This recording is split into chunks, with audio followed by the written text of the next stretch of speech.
Hey everyone, Matt's Mox here. We're back at the breaker, but something happened here. I don't know when it occurred, I don't know how it occurred, but originally we didn't actually know where the two posts that go on this side of the fence were. Well, while I was gone, some changes happened. There's now this big wad of soil here, which is moved definitely out the broken rock face, and actually, there's some artifacts in here which I'll have to eventually grab. But now we have that corner of the site recorded. And, I decided to look through here. Obviously, they made the cut much wider, but it needs to be leveled a lot. Because this isn't the best situation. But as I was walking through, I started to notice blue. It was weird. I'll take you over to where I know there's some. Oh, sorry, just paranoid about ticks. Yeah, I know. Your favorite YouTuber, everyone. But take a look at that.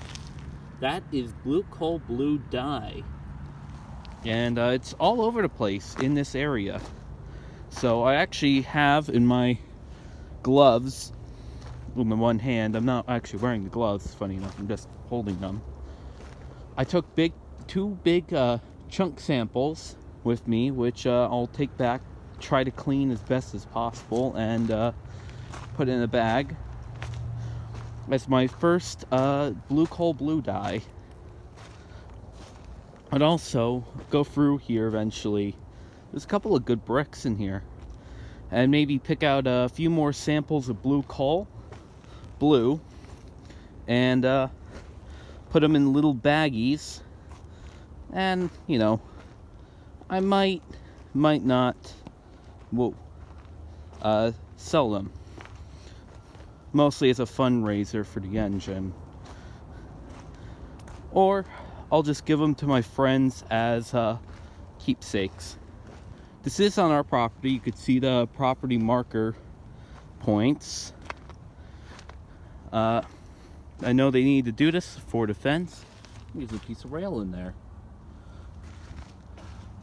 Yeah, look at that, more blue coal blue, and bags that used to be filled with it.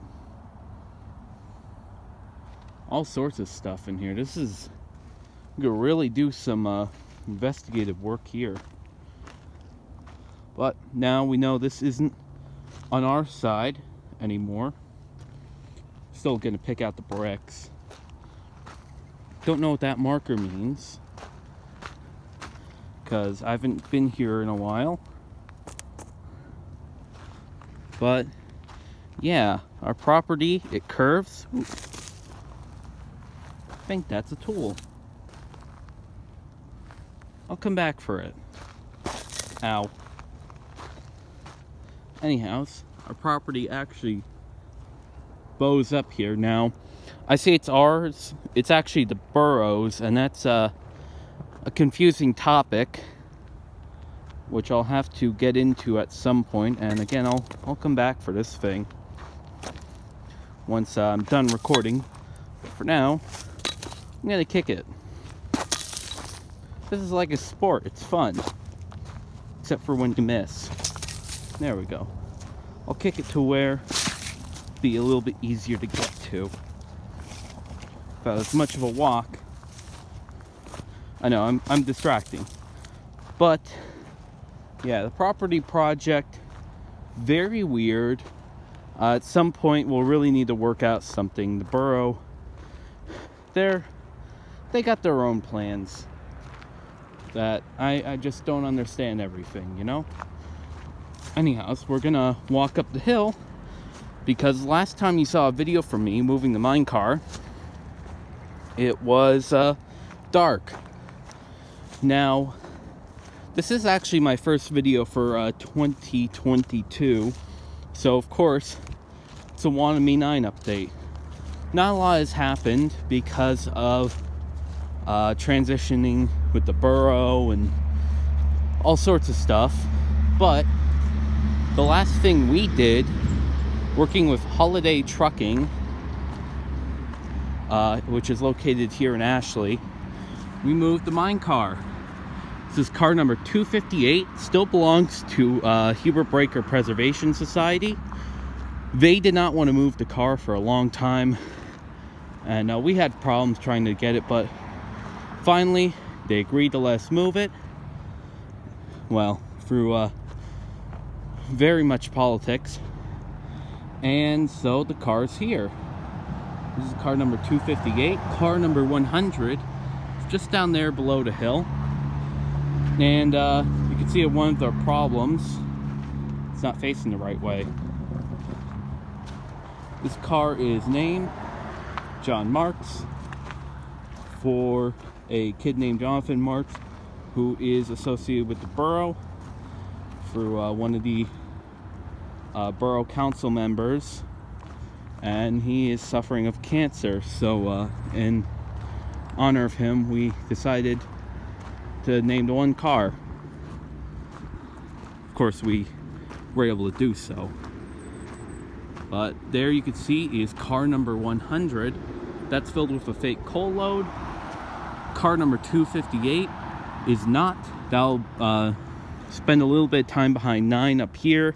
Definitely spend time behind 9 in other spots. But yeah, overall, it's a nice car. It's gonna stay empty because it has to for weight.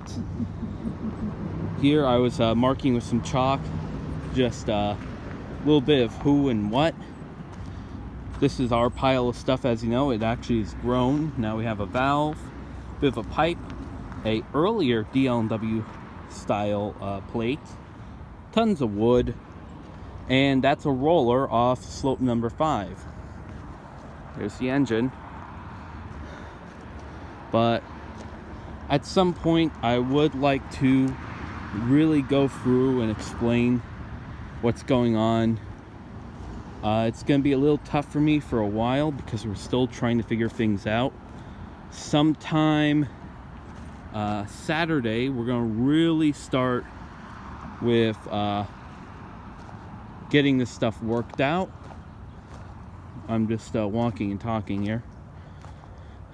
But essentially, we're going to, well, I'm going to be negotiating a deal with Mr. Bout, who I keep my minecar wheels and rail as property. I own a section of rail from the Pennsylvania Coal Company over in Pittston, as long with about 180 feet of fence, that 6-foot tall chain link.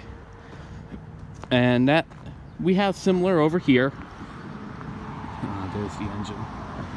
But this stuff I personally own, not that stuff which technically belongs to the borough. It's weird. Anyhows, I'm going to be trading that fence so that I can bring the rail on property and use the backhoe to get it there.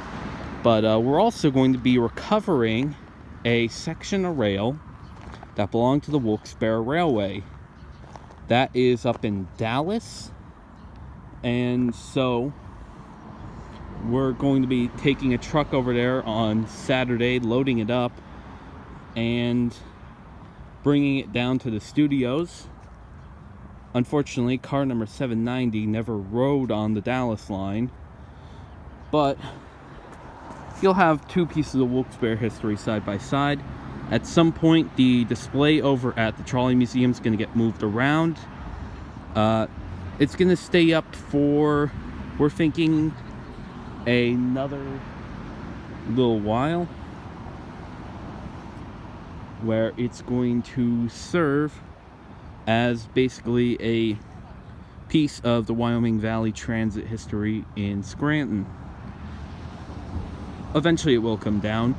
We are also seeing about doing a photo display over at the Boscov store with the donation box in Wilkes-Barre. Maybe also a donation box up at the Trolley Museum. But that's for anthracite trolleys, who, on a meeting coming up this month, towards the end of this month, we will be negotiating with them on merging the Wanamie 9 project into the Anthracite Trolleys Incorporated. There's a lot of reasons behind that. I've spoken a little bit about it. Some people know, some people agree, some don't agree. It's a matter of case. Doing it is going to save the project. That's all I could really give at this time. But yeah, so we'll be looking into that. But yeah, well, there will be more on the way. Thanks for watching from Ashley, Pennsylvania. Like, comment, subscribe, you know, the usual, and take care. Bye.